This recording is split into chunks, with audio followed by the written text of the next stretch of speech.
Welcome back to the Dobrinic channel. Today we are talking about Lake Oroville again today, as a few viewers had a couple questions and I wanted to answer those questions to the best I could. So stick around right after this. Like and subscribe.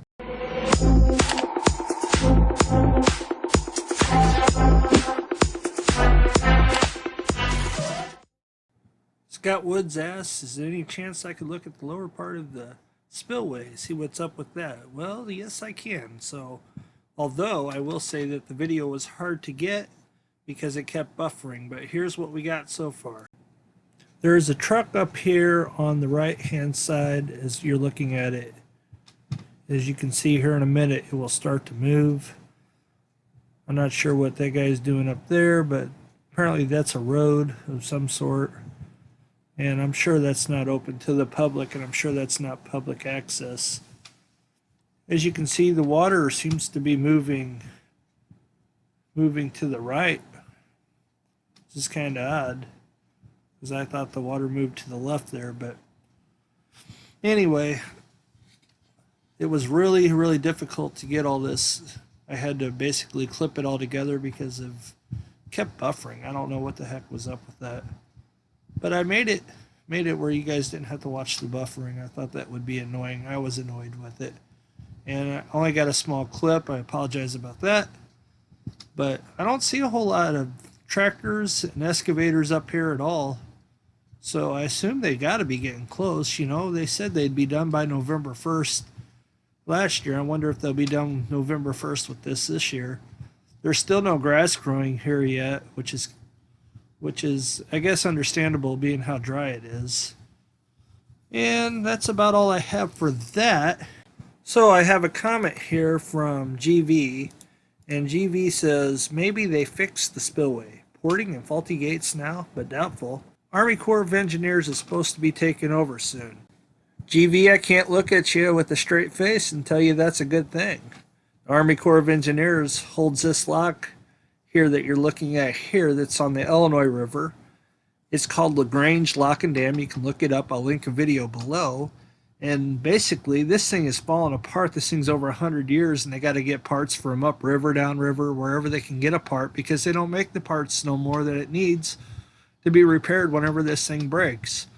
And they make millions of dollars off of this, so why in the world you think they would want to fix it? Well, the Army Corps of Engineers can't just go in and say, hey, we're going to fix this. No, they have to get money from Congress. That's how that works.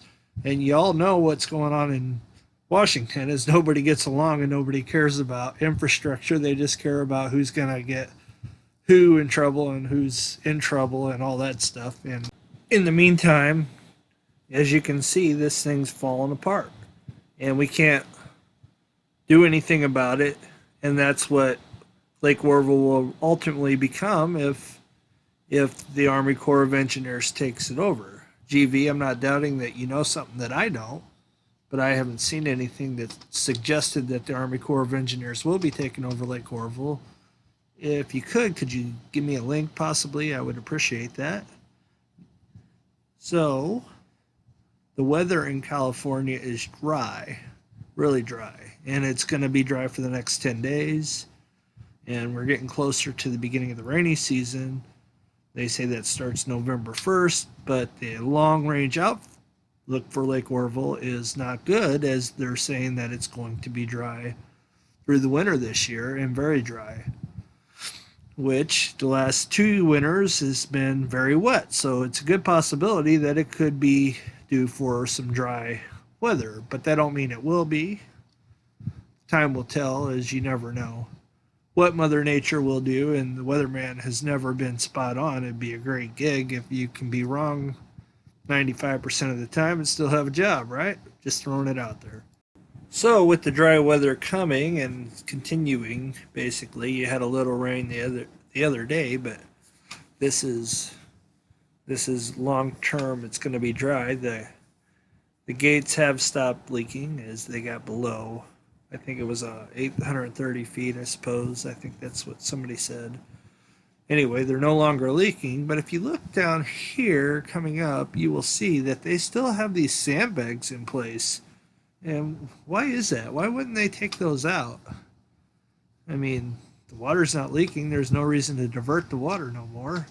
You would think they want to get all this crap out of there just in case the rain does come up. But here's what I'm talking about right here. As you can see, the sandbags are still there diverting the water. I assume to the right it kind of looks like from this angle here.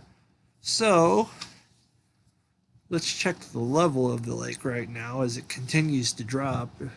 We are getting really close to that 100-foot below full pool level at 97.31 feet, and the water level is 802.69, and that's a 0.74 foot drop since yesterday when I made a video.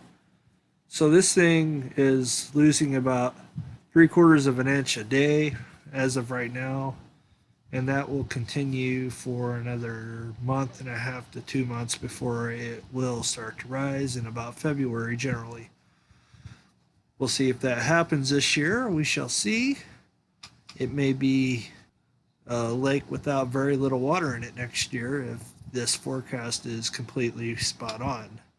So we will keep an eye on that.